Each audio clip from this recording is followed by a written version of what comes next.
ఎవరికైనా ఏదైనా శుభం కలిగితే ఆ శుభానికి కారణం ఎవరు అంటే శంకరుడే. నేను చెప్పట్లేదు ఈ మాట, శాస్త్రములు చెప్పాయి. శుభములన్నీ కుప్పలు తెప్పలుగా ఆయన పాదముల దగ్గర పడి ఉంటాయిట.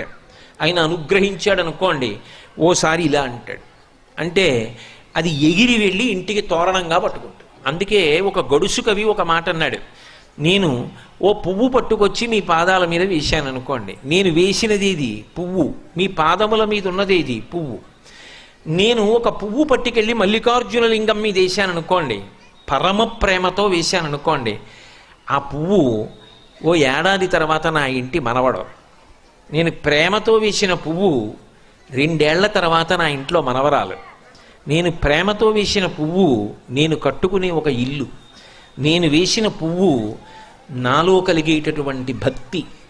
నేను వేసిన పువ్వు ఏ వయస్సులో నాకు రావాలో ఆ వయస్సు